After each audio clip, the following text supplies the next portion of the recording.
Welcome back to the Arise interview, where we speak to the newsmakers as well as ordinary people doing extraordinary things around the world and featuring the voices at the heart of the stories. I'm Charles Aniegolu.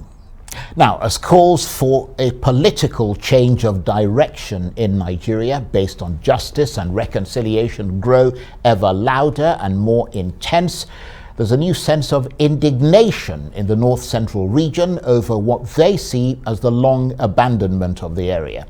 The immediate catalyst is that Nigerian precarious political balancing act known as zoning, which was thought to be tilting towards the southeast, but which politicians in the North-Central region want to tilt even further in their direction. The North-Central geopolitical zone, sometimes called the Middle Belt, is of course the region where the desert Muslim-dominated north meets the more verdant Christian-dominated south. But with calls for the presidency to be zoned to the southeast getting ever louder, what hope is there for the North-Central region? Well, for more on this, I'm joined now in the studio by the former presidential candidate, Gbenga Olawepo-Hashim, who is also a businessman and a public affairs analyst. Thank you very much indeed for joining us. It's always a pleasure to be with you. So we've heard a lot of arguments from the Southeast and their supporters for the presidency to shift to that region in 2023. What's the argument for it to go instead to the North-Central region, and is it an argument that you support? Well, every region where you have politicians have got their arguments, and I think the politicians in the North-Central have made a very simple argument that they've never produced a president or vice president through the democratic ballot since Nigeria became independent. That's a strong argument. But virtually every zone can put up any argument. And where I stand on this is the president that Nigeria needs in 2023 is a president that will unite the country, that will bring peace and reapproachment, that will create equity and justice, and that will grow the economy, so that the people of Nigeria, whether they are Igbos, Yoruba, Hausa, Tiv, Angas, or whatever they are, or Nupes or Igalas, can have a sense of security and prosperity. And it's this national consensus that I will be interested in promoting. I believe every Nigerian has got a fair chance to be a president if you construct a national consensus around your program. And we have seen this without zoning. It has worked before and can still work now. Yes, but you talked about part of your platform being equity and justice. You're looking for a president who would strengthen those concepts in Nigeria. So if that is the case, then the process by which that president becomes president has to be one that is anchored on equity and justice. And that's what people from the southeast, from the North-Central zone, that's what they're talking about, isn't it? The best defense of equity and justice is still democracy. Whichever way you look at it. There are 350 ethnic groups in this country. And if you want to follow the zoning argument, each one would have to have a shot. Each one will have to have a shot. Virtually about 230 of them are located in this zone that you call the Big Middle Belt zone. So that you zone something to south will not be justice if it has not gone around this. So, I mean, this is a very pedestrian argument. Right. What I think makes more sense is to ensure that what makes the center true attractive and makes it domineering is checked. And that's why people like me have been speaking strongly about decentralizing power. Restructuring. To the, or rebalancing, as not someone necessarily put it. restructuring. Right. I mean decentralization. Well, that's a part of restructuring, isn't it? Sometimes restructuring connotes It's a you want to scary go term. back to regionalism, the 6 regions. And when people talk about decentralization, they are basically saying, let's give more power to the subnational component of the Nigerian Federation. And that's talking about the states and the local governments. And sometimes these arguments are driven by self-interest. For some governors, they just want to be the new czars at their states. But you still find out that if you don't talk about the autonomy for the local government as well, you are still going to have that imbalance, that injustice that we fear so much. So decentralization of power will achieve more equity than zoning. And I've never seen where zoning works in the whole world. The last country that tried it, Yugoslavia, is no more, you know. And that was what led to the bloodshed in Rwanda. Right, but nevertheless, there is a lot of talk at the moment about every time an election comes close. I mean, the whole issue of zoning comes up, and 2 regions that are making the argument that they should have a shot. Certainly from between 1999 and today, the Northcentral hasn't had that shot. The Southeast hasn't had that shot. But we're here to talk about the Northcentral. To use a term from this day newspaper, how much steam is that argument gathering? Well, that's why I'm here, you know. That's why we're discussing it. Right. If you don't see it as topical, you're not going to probably put it on your show. Yeah, but we're not the people who are going to, we're not the only ones who are going to vote, are we? I mean, absolutely. I think there's a lot of concern about it in the North Central zone. And what I see is that we have always been part of building a national consensus and building a united Nigeria. And that's what the North Central should continue to do. That's the role that I believe North Central should continue to play.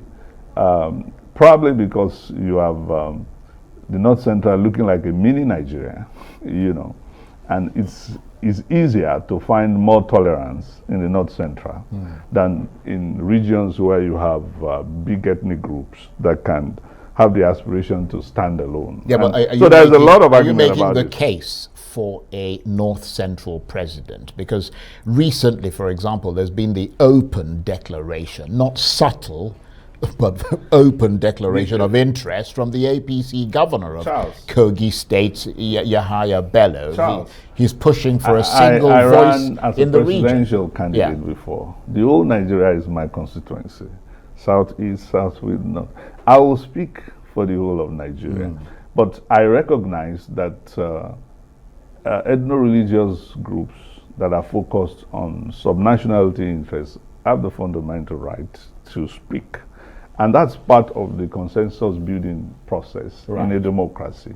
And as long as people remain persuasive, but you're and from we are not pushing divisive languages and languages of threat and intimidation, at the end of the day, every political party will have to head for its national convention to pick its flag bearer. And from experience, as one who was one of those who formed the PDP, even though there was a preponderance of feeling at one point in time, let's look at the candidate from there was never a time when people said people from other zones cannot contest. But you're from the North Central region. That's where I do my politics. Do you have your own presidential ambition this time, having given it a shot once before? Well, to be quite candid, we will address this issue when our party comes out with the schedule for election. And your party is the APC? My party is the APC. Right. One thing I can assure you, that what I am concerned about really now is what we do between now and even before the election. No, I understand. There are a lot of divisive issues. We have to tone those things down. But we have to build a national consensus with regards to agenda for national security. And one thing I can assure you, there is always a critical mass of Nigerians who love this country and who are patriots, and at a decisive moment like this, will always do what is in the best interest. Yeah, but I'm part of that collective. Yeah, and when it comes, if I don't have to run, I won't run. If I have to run, I will do. Okay, so but let me look at this. Let's look at you a little bit more, for instance. You're seen as a successful businessman. You're a former governorship candidate in Kwara State. You're the pioneer deputy national publicity secretary of the PDP. You ran for president in 2019, and you were, in fact, the official candidate adopted by the Middle Belt Elders Forum in 2019. Your heritage is mixed between Kebbi State and Kwara State. Does that make you a likely unifying candidate? Well, thank you for that question. Well, it's a straightforward question. It's not there to promote you. Those are facts. It's simply to ask you, do you think you're a unifying candidate in that sense? Naturally. My life, half of my family are Muslims, half are Christians, half of my parentage, you have Hausa, you have a Yoruba. I have no choice but to unify everybody. That's what God has made me to be. And this is not my creation. This is what God did. And I thank Him for doing that. But do you think the argument from the Northcentral region where you come from, the argument that they're making for a president from that region in 2023 is strong enough to counter the one from the southeast? I mean, would it be, or would in your assessment, would it be better to make the case for it to go to the North-Central region next time around? Now, let's be clear, and I'm not evading your question, because even in 1999, when a lot of people felt we should move the presidency to the southwest, I was for Alhaji Abubakar Rimi from the northwest. And until we had a collective decision in our group that we were going to support Obasanjo, I stuck with it. So this is not a new position. I've always believed that the most competent person should be presented at any time. But there's a strong argument for North Central and for Southeast. And any group, any region can put up argument why it should be their turn. But I'm going to be more persuaded by you building a consensus, your method of reaching out, and creating a coalition of interests that will stabilize the country and unite the country. That's more primary to me than where the president comes from. So if this bid for a president from the North-Central region were to gain traction, who do you think are the likely top candidates from there? I mean, they've mentioned Bukola Saraki, Yahaya Bello, David Mark, yourself, Jerry Garner, a few others. Well, two major parties now, and probably one of the reasons why I chose the APC is because it's more national in composition right now, and it has a clear commitment to national unity, whereas some other parties are one leg in Nigeria, one leg out of Nigeria. And if you're talking about a 2023 election, I think the candidates will definitely come from the APC. Right, okay. Well, that's a partisan political view, but we Pardon me for that. I'm a politician. I kind of figured so. Thank you. Please stay with us. We want to talk with you some more. You're watching the Arise interview. Plenty more still ahead as we continue our chat with a former Nigerian presidential candidate, Gbenga Olawepo-Hashim. Stay with us.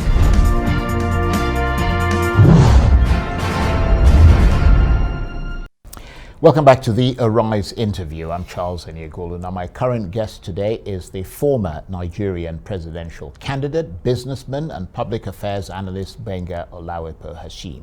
He's a senior member of the ruling APC party of President Buhari, so not surprisingly, he wants to crow a bit about Nigeria's latest GDP figures released by the National Bureau of Statistics. According to those figures, Nigeria's GDP grew by 5.0% 0.01% in the second quarter of 2021. That means the country has now recorded 3 consecutive quarters of growth, following the negative growth recorded in the second and third quarters of 2020. So how dramatic a reversal is this, and what's behind it? And the former presidential candidate, Gbenga Olawepo-Hashim, businessman, public analyst, member of the ruling APC party, is still with me in the studio. Thank you very much indeed for staying with us. Now, this latest data suggests that Nigeria has recorded significant recovery from the damaging effects of COVID-19. What's your assessment of the figures? You know, the greatest news for me in this figure is that it's not about what the government is doing or not doing. It's about what hard-working Nigerian entrepreneurs are doing. Yeah, because my next question to you was going to be, does this current statistical growth reflect the true economic conditions in Nigeria? Definitely. If you look at the growth in the telecom sector, between last year and June this year, we had 19 million new internet users added. And Nigeria now has about 104.4 million internet users, making it the 6th largest country of internet users in the whole world. There is a whole lot of story in that. That means new engineers, that means new analysts, that a lot of work by entrepreneurs in that sector went into that for us to be able to achieve that figure. Right. Now, the second point is oil might be relevant as a foreign exchange earner. Is becoming increasingly insignificant. I would agree with percentage in the GDP. And that's very positive. A lot of it actually came from the service sector, Absolutely. which is very encouraging. That's very positive. And services, telecom means more hardworking Nigerians. So it's not a political statement. I believe it's something that every Nigerian should be proud about. But what did the government actually do? Because it has responsibilities. What did it do to deepen this economic growth? Because, as I said, I mean, the numbers are quite different from what's happening on the ground. I mean, the fact is that in spite of all the things that you've said, the growth in the service sector or whatever, the poverty levels are still absolutely staggering. Now, there's a difference between growth in GDP or any growth in the economy, even the United States or UK.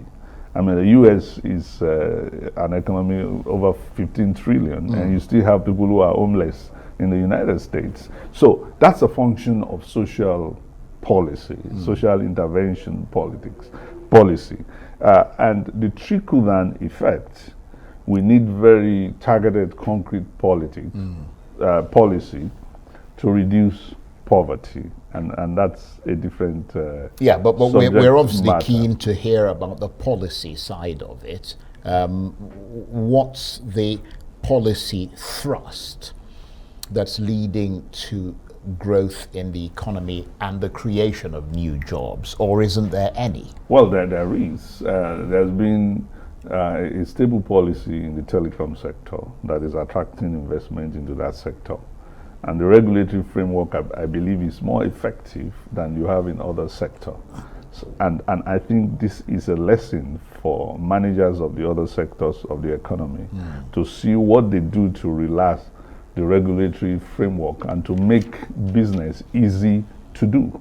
In such, for instance, in the power sector, we should have such growth, because that's an area where there is acute shortage of investment in capital that we don't. So we should first recognize where we have made some progress, and then highlight what we need to do. And you can't take that away from the government. If the reverse were to be the case, everyone will blame the government. And now that there are some positive results, let the government take some credit. Yeah, but let the government take some credit. Okay.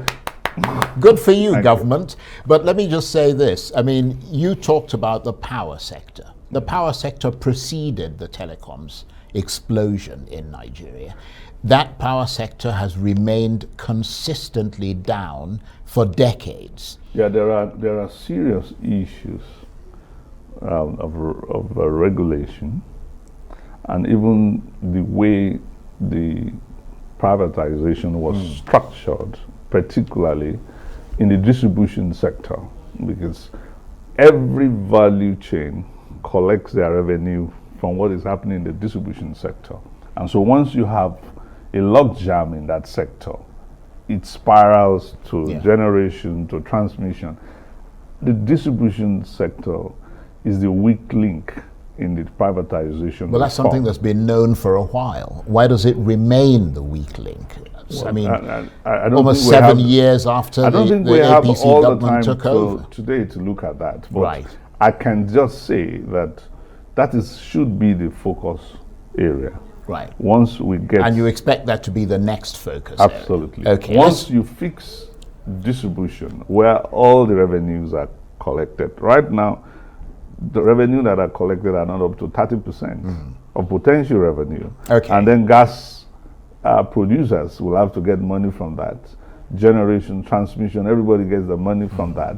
So there is a problem with the distribution sector. Right. And it spirals to all the other subsector of that industry. Right. I understand it because I'm an investor in that sector. Right, okay. And I believe that if you fix the problem in the distribution sector, you will fix the problem in the power sector. It's not a big deal. Okay, well, let's move away from that and talk about another area that you wanted to crow about, which is President Buhari's visit to the southeast. You were giving us your That's your assessment. constituency, by the way.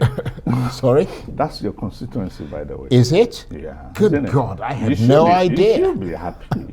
No, We're no. going to have peace in that. Well, the point really is we're keen to get your assessment of that visit. Absolutely. And the benefits that emerged from it, or the Yeah, I lack believe of. this, it presented an opportunity for rapprochement. I should commend the host governor, Uzodimma, for facilitating this, and the president for being bold to get there. I'm not sure the president was expecting everybody to hail him and clap for him. Well, most people were off the streets, weren't they? Yeah, because IPOB showed that it was on ground. He called for his... So who's the bigger power here then? Is it IPOB or President? Well. It gives the president some credit, and that it was a bold thing. He knew the situation on ground. He's commander-in-chief, so he has information. There was no surprises. He went there boldly to say, gentlemen, I'm ready for peace. And my advice, let's grab that opportunity. One thing that can happen from this window of rapprochement that has been opened, particularly with the efforts of people like the Ohaneze new leader, as well as the chief of George staff, Obiozor. as well as the chief of staff to the president. These are diplomats who have devoted their career for peacemaking. It's a challenge for all of them to ensure that we find peace in the southeast region. And this is a window that has been opened, and it should not be closed. It should be explored. George Obiozor made huge demands without being rude. He was very firm. He called for the release of detained young people.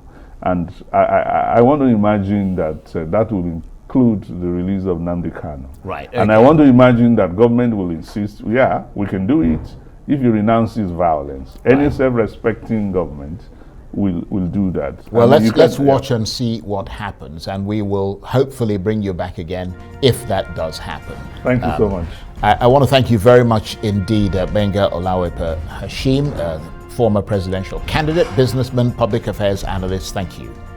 That's it for this edition of the Arise interview. Join us again tomorrow. From me and the entire team here in Abuja and around the world, bye-bye, and thank you for watching.